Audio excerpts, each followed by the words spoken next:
Welcome back and now tune into the other side of sports. I'm your host, Laws in the building. It's me, it's Aaron. We in the building, rocking out. You already know. We got a lot of stuff on tap. You know how it go. Every week we here. It's a lot of stuff happening. A lot of stuff happening in sports. Aaron, we got the trifecta though. I mean, we don't cover no baseball like that, but that's going on. You got basketball in full swing. It's fresh. It's new. Got the new rosters and teams, and we got the new look Wizards. We're going to talk about the Wizards in a minute and kind of dissect how they've been up until this point. Then we got the Washington Commanders. They look like they trying to. Dog, this Bama Taylor Heineke might be the luckiest Bama I ever seen in my entire lifetime, bro. Pick six, bring that back, hold it on the defense. Fumble recovery for six, bring that back, hold it on the. I didn't. If I wish for the team to be this successful, it would have never happened, dog. This Bama getting man out of the sky. All right. Nah, you know the drill though. All you're doing is messing up your draft pick. You'll be picking another Jamin Davis. Oh, no, this joke is ridiculous. Then you got last week we talked a little bit about Kanye. Adidas finally dropped him. Was this his plan all along? Anytime you go on an anti-Semitic rant, you trying to get all your deals messed up. That's what your aim and goal is, to get all your deals messed up. I don't think he's that smart, and I don't know that him saying whatever he's saying about the Jews won't impact his ability to do what he wants to do on his own, because they still own the supplies and materials that he needs manufacturing. He doesn't own any manufacturing. Where's he going to get it built in? He has a direct relationship with China or something like that. So, I mean, I don't know what that's necessarily his plan the whole time. Batman's be trying to give Kanye extra smart points, but he really a low IQ. He was in the classes for sure. You say he was in the Eddie classes. The remedial, yeah. What was it, mathematics? Maths. The remedial math, the regular math for regular people. I mean, yeah. I mean, at this point, clearly he don't care. Like, he don't care. Like, and Kanye seems like to be like one of those people, like once they dig in, they just dig in all the way. Like, they can't, like, it's hard for them to be like, I was wrong and you were right. Pivot based on new information. Yeah. Yeah. They just going to stick to their guns. We talk about it all the time. People who just stick to their guns no matter what, at the expense of what. So, you know, I mean, they dropping them here and there.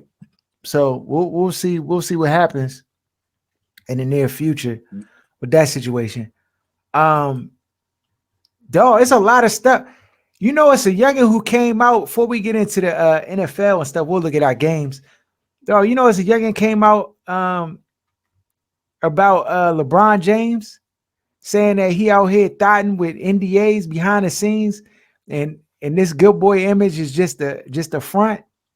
What color was she? She is, I don't know, dog. She bad though. I ain't gonna hold it. No, yeah, she tough. You know, like when, yeah, dog. If they sending her after him, dog, it's gonna be hard to wiggle out of that one time. Like, I know that the Ime Udoka drink got Bama's all frazzled up and everything. I don't care what Bama's doing in their private life behind their closed doors. I don't care how many or how little youngins they sleeping with. If they cheating, that's not my business. Because y'all parents be doing the same thing and was doing the same thing, 70s, 80s, your grandparents. So stop acting like this is brand new. Worrying about who's sleeping with who. Like, leave Bama's alone. Sophia Franklin. Get this bunny out. Get her out of here. She done heard from a girl. LeBron in Miami. Get out of here. Yeah, don't try to take that man, dog. He done. LeBron needs to sue her ass. Start doing like Dan Snyder do. Start suing these Bamas and just come out with any comment. Get litigious on these Bamas. They'll stop doing it. Oh yeah, you're right. You're right. If they get consequences for the funny business, it'll stop ASAP. Um, dog, what's up with these Wizards, bro? They look good. Ern two They and do. one to start the They have a season. couple of shortcomings. Yeah, huh? I'm saying they what 2-1 to start the season. 2-1. Play the fourth game tonight. What are your initial impressions of the team? You on mute, Aaron? Can you hear me? Yeah, I can hear you. Go ahead. Yeah, I was just saying the team seemed so much more cohesive than they have in the past. I still think they're missing not even a primetime point guard, but a legit, consistent point guard from being really, really good. Because you can see in certain situations when the pressure's on, the offense is almost missing that person to come get them in the right play, get people in position. And they can kind of get swept up in momentum, I think, more than other teams because of that lack of a point guard presence or leader Yeah, on offense. Outside of that, these Bama's can shoot the rock. These Bama's can mix it up. The depth is ridiculous. Um, so I think these Bama should make the playoffs, be fighting for a middle seed, somewhere between 7 and mhm. 5, maybe. Yeah. I would say before the season, I couldn't. I was thinking more like AFC bubble team. Now I think when I look at the pieces and I see what the talent they have, I mean they got some guys that are out, like Kispert. I like Daniel Gafford and what he's been bringing to the table. Um, I mean, really, he could be starting for your team if you just didn't want to like do the roster how you doing it. Because he every time he plays 100%, and he gives you everything he got. Um, We got to stop this fake news with Denny being. He does not need to be in the starting lineup. Rui is pissed off that he didn't get his extension. He's productive as hell on offense. He's stronger. He rebounds. And then he be getting cooked. They be having him in there pretending like he's some defensive stopper.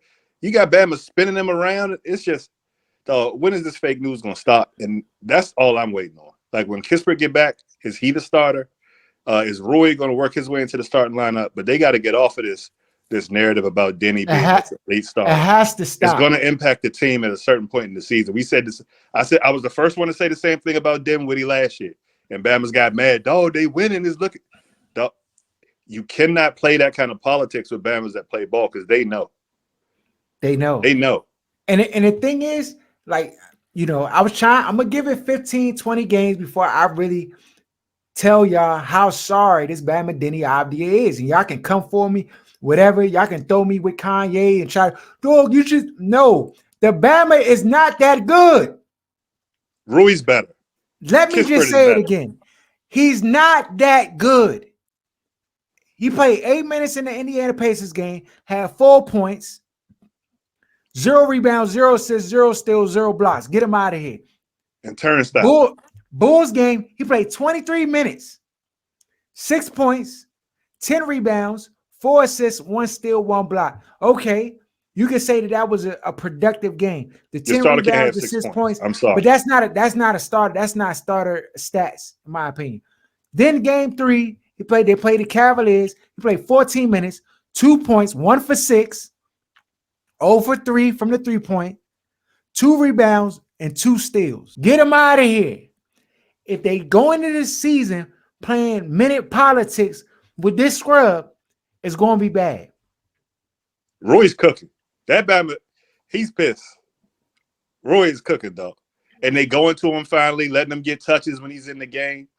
Dog, he needs to be in the starting lineup. And maybe they're working their way towards that. I don't know if Kispert was the starter, but him getting that ankle injury caused them to throw Denny in there because they weren't sure where Rui's mind was going to be. But, dog, that Bama's back. So this is the thing. Right now, they got Monte Morris as the starting point guard. Bradley Beal's the 2. Kyle Kuzma is the 3. Kristaps Porzingis is playing a 5. And then they starting Denny Abdia. We haven't seen Johnny Davis at all. I don't know if that Bama playing in the NBDL league or what the situation is with He him. with the go-go. He with the go-go. Dog, in my opinion, and I like Monte Morris. I think he's been solid, but he don't give you nothing dynamic. He don't raise the level of the team up. Delon Wright, he's played good minutes in spurts, But he's that other night when Cavs. they played the Cavs and Donovan Mitchell stepped back before they went to halftime. Dog, he moved him out the screen. Dog, I'm like, dog, don't try to tell me this is a good defender and he can't. And I know Donovan Mitchell's special. Now I don't intend to like have D-Line Wright like pluck Donovan Mitchell, but the defense he played was just unacceptable. I mean, they fought real tough to get that game into overtime, but then they laid an egg. They missed 4 free throws that could have probably put the game in their favor. Just little stuff. But I'm with you. Rui could probably move into the starting lineup, definitely over Denny if you're gonna play Denny in that spot. So, I like what the Wizards are doing. I like what their depth is so far. You know, we were here before, Aaron. Last year, they started the season out. They were playing very well. And then they just hit a wall. And then they started to lose game after game after game. And it's like, oh, how long is this stretch going to last? And they just could not shake free of it. I like that Bradley Beal's playing comfortable.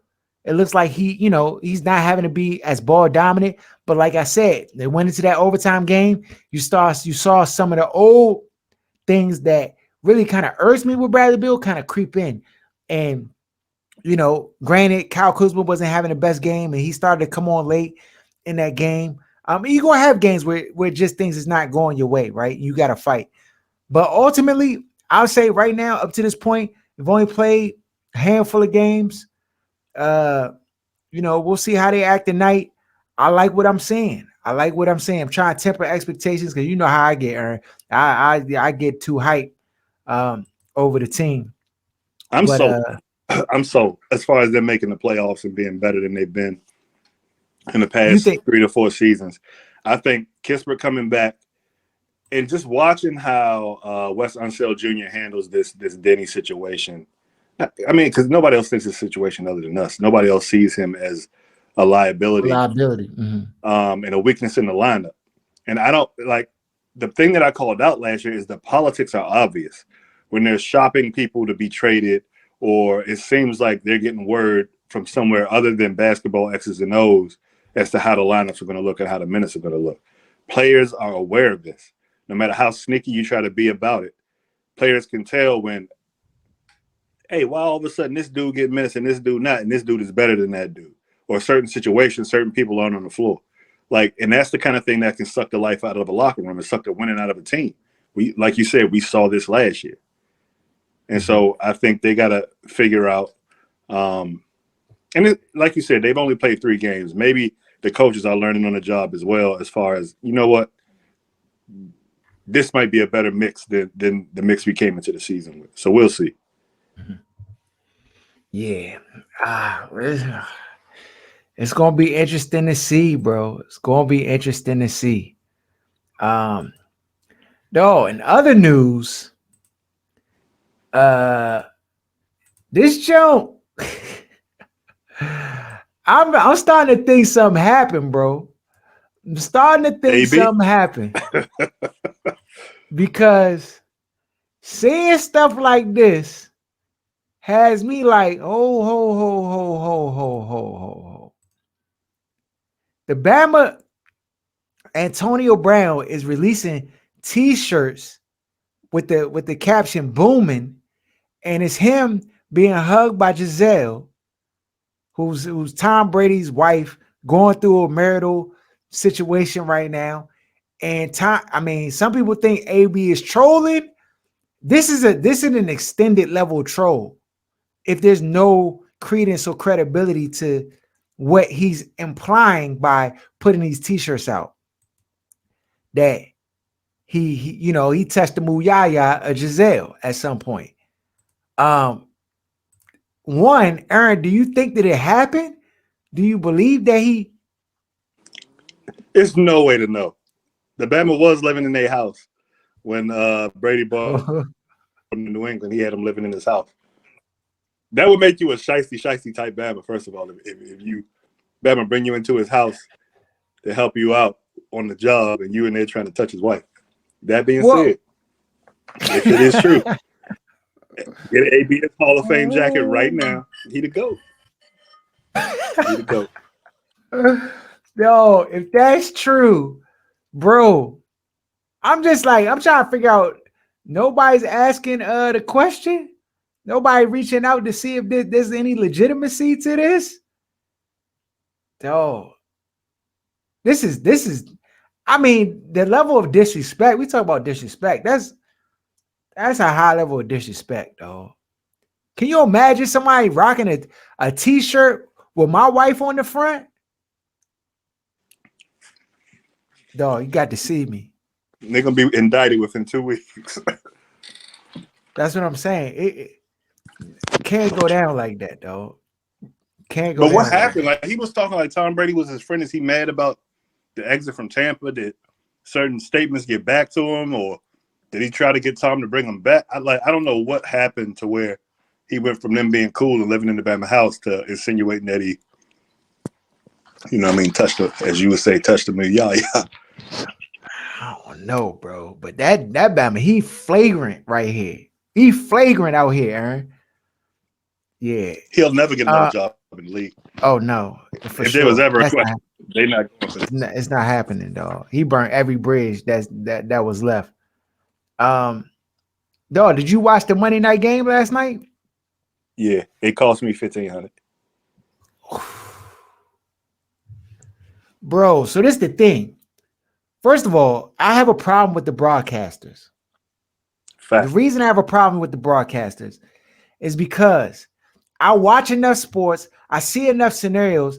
Dog, sometimes the racism is just so, like, it's so embedded in who these people are that they don't even realize how racist they're being with the commentary that they give to the games.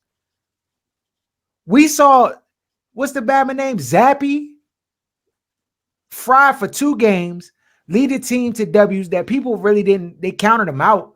And he showed to be a competent quarterback and he played well. And last night, the New England Patriots, they decided to start the game with Mac Jones. If you'd have asked me, I would have never put Mac Jones in there. Dog, you got momentum with the dude Zappy or Zip, whatever the Bama name is, Zips. But he's shown enough to where, like, I don't feel like Mac Jones has earned no special accommodations. Automatic job. Yeah, the way his job is automatic and he can't lose it based upon performance of play, right? Nonetheless, Bill Belichick, respect his football acumen and pedigree. He decides to go with Mac Jones. The commentators, they're like, there's no quarterback controversy. There's nothing here. Mac Jones led the team to a playoffs last year. He did this. Mac Jones is their quarterback. Mac Jones is, he's shown that he can do all this. Zappy, he's played well in a short stint, and a lot of guys like him, and the New England Patriots like what he could do as a backup. And it was like there was like no quarterback controversy like being drummed up or talked about. And I've seen it countless times to where even if the backup quarterback doesn't bust a grape, like they are already drumming the beat like, oh yeah, I mean, you might want to turn. I think this is a bad decision to go with this guy. You want to go with the guy who's leading you to W's and wins. And just their whole disposition in this situation just highlighted the fact that these dudes, like, they see skin color in their assessments every time. Because they was giving Mac Jones the benefit of the doubt that I don't think he deserved. And that's just flat out just me being objective and honest. Like, I mean, you would have thought Mac Jones won a Super Bowl last year, the way they were talking so glowingly about him as the starting quarterback, and you saw him struggle, and then he got pulled and yanked. They didn't even mention him being pulled and yanked until it was time for him to be pulled and yanked. When in other situations, at one missed throw, they'd be like, yeah, I think he might want to go with the backup here. The momentum is with the backup and this and that. And, it just. And I want to go in the other direction because I've been watching Justin Fields in prime time and 2 of the last 3 weeks. And I'm really starting to get pissed off at how it's legit the opposite of what you're saying. Mm-hmm. Like, you can tell these announcers, not only do coaches have trouble making adjustments, based on what's going on in the game. The announcers are as well. You can tell they came into that game with a game plan of talking about how bad Justin Fields was and how he's costing his team and all this other stuff. And then, like, I'm looking, he's 9 for 13, 100 something yards, a touchdown, an interception, and a rushing touchdown for like and 40 yards rushing. And they still stuck on like talking about like he's having a bad game when we're watching it before our eyes. He's performing well.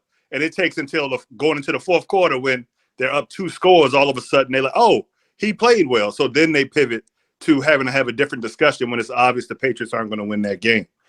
And so, like, they kind of like pick and choose who they want to rag and bully on. It's the same thing with Russell Wilson. It's like they pick it.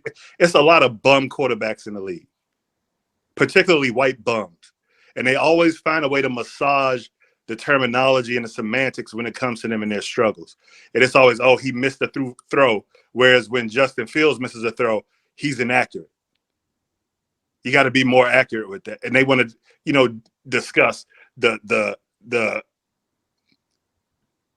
how high or low he throws the ball. Just every little minute detail they want to break down to try to convey to the audience that somebody is not good. And then you wonder why these other idiot fans, when they have discussions with other fans about football, they just regurgitate the same things that they're hearing in the broadcast. And that's the definition of systemic racism. Because when they're spreading this shit, they have no idea that that's what they're doing or why they believe what they believe. But you got these 2 idiot assholes up there in Herb Street last week that are sitting there and they want to have a completely different assessment of poor performance when it comes to certain quarterbacks versus others. Yeah, it's bad.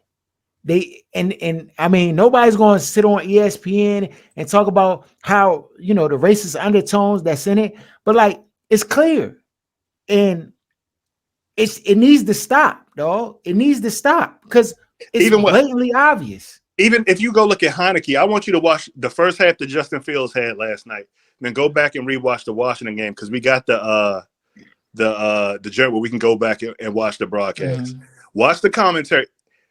Heineke was awful. Awful.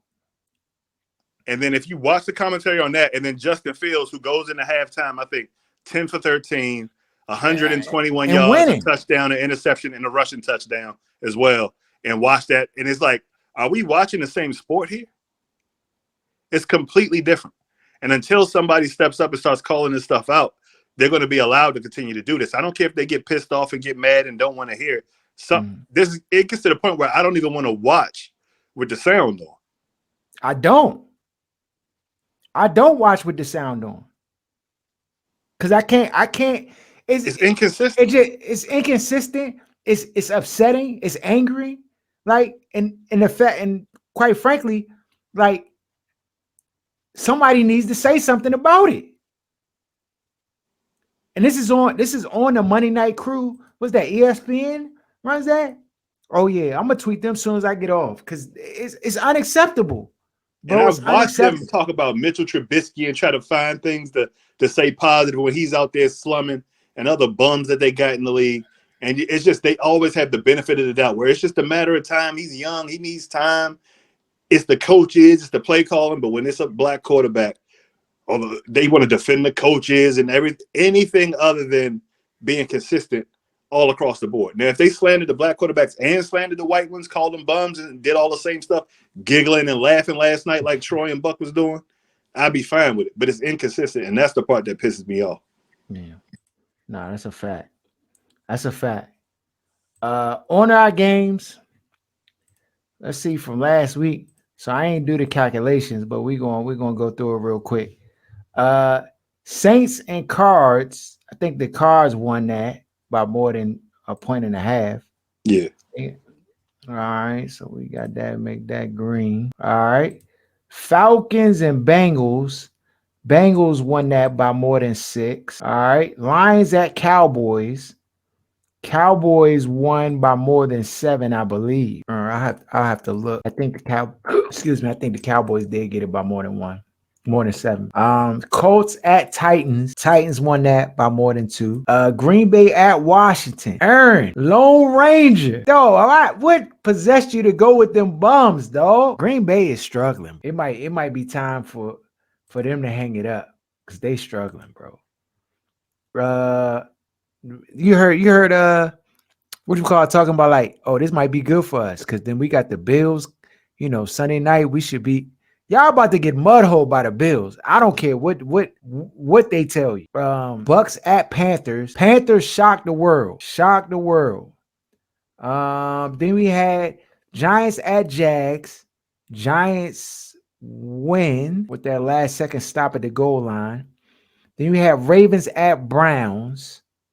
I think the Ravens got that by more than 6.5. No, Ravens only won by 3 points. So all the Browns, I was the only person picked the Ravens like an idiot. All right, Jets at Broncos. I think the Jets won by more than 3. They did lose their starting running back in Hall, and then they went ahead and picked up the running back from Jaguars. Made that trade quick. Then you had the Texans at Raiders. I don't remember the score of this joint. Texans, Raiders. Raiders stopped the mud hole in them. So this one is fail. Raiders, the only one who got that one was Jeremy. All right. All right. Then you had Seahawks at Chargers. Seahawks win? Yep. Seahawks won. All right. Then you had the Chiefs, 49ers. Chiefs won. Then you had the Steelers at the Dolphins. Steelers lost, I think, by 7. Oh, they lost by 6. So Steelers cover. Got a lot of green up there, Ern. Patriots and Bears. We all lost that one. So I got 1, 2, 3, 4, 5, 6, 7 added to my total. We had 1, 2, 3, 4, 5, 6, 7, 8, 9 added to these total. You have 1, 2, 3, 4, 5, 6, 7, 8, 9 added to yours. 1, 2, 3, 4, 5, 6, 7, 8, 9. 9, 1, 2, 3, 4, 5, 6, 7, 8. 8 added to that total. Let's do the mathematics. 52 plus 8, 60, 60, 48, 45, 4, 41, 50, 49. All right, we're still in there. All right. So our games for this week, before we get out of here. Yeah, I'm going with the Ravens too. All right. All right. Next one is Denver at Jacksonville. Jacksonville's favored -2.5. Give me Jacksonville. I'm taking Jacksonville as well. All right. Then you got Chicago Bears at the Dallas Cowboys. Cowboys are favored -9.5. Cowboys. All right. I'm going with the Bears. All right. Then you got the Las Vegas Raiders at the New Orleans Saints.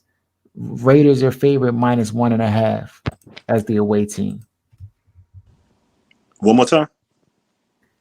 It's the Las Vegas Raiders at the New Orleans Saints.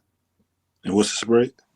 1.5 in favor of Raiders. Raider. And you got, I'm gonna go with this. I'm gonna go with the Saints. All right. Then you got the Carolina Panthers at the Atlanta Falcons. Falcons are favored -6.5. Panthers. Panthers, it is. Then you got the Pittsburgh Steelers at the Philadelphia Eagles. Eagles are favored -10.5. Steelers. I am right with you with the Steelers. All right. Then you had the Miami Dolphins at the Detroit Lions. Lions are underdogs +3 Against the Dolphins? against the Dolphins. Give me the Dolphins. I'm gonna go with Detroit. There'll be some separation this week. I'm telling you. All right. Then you have the Arizona Cardinals at the Minnesota Vikings. Minnesota's favorite 3.5. Against the Cardinals? Yep. Give me the Cardinals. All right. Then you have the New England Patriots at the New York Jets. New England's favored minus 1.5. Give me the Jets. I'm going with New England. All right. Then you have the Tennessee Titans at the Houston Texans. Tennessee's favorite minus 2. Titans. I'm going with the Titans as well. New York Giants at the Seattle Seahawks. Seahawks are favorite minus 3. Giants. I'm going with the Seahawks. All right. Then you got the Washington Commanders at the Indianapolis Colts. Colts are favorite minus 3. Oh, Washington. How was that even? Didn't they bench your boy Matt Ryan? They did. I'm They going to got go with what is it? Eisenberg. Some shit that's yeah, fine. yeah. I'm gonna go with the Colts. I'm going against my better judgment in all of these Jones. San Francisco at the Rams. San Francisco's favorite minus 1.5. Give me the Rams. I'm going with the Rams as well. Then you got the Green Bay Packers at the Buffalo Bills. Green Bay is underdogs. Buffalo's favorite 10.5. Ah, give me Buffalo's coming off the bye. Give me Green Bay. I don't I'm regret it. going. Green I'm Bay. going with Buffalo. Buffalo's the only team that I feel like they can just mudhole a team like flat out. Like it just 30 points. I mean, them and the Chiefs, but then you got the Cincinnati Bengals at the Cleveland Browns. Cincinnati's favorite 3.5. Give me the Browns. I'm going with the Browns as well. All right. You have those are all the games. That's it. That's the 30th. Yep. Sunday night game and the 31st. Yep. Okay. So those are our games for this week. Follow us at OSS 980 at Other Side of Sports.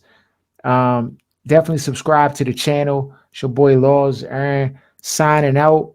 We out.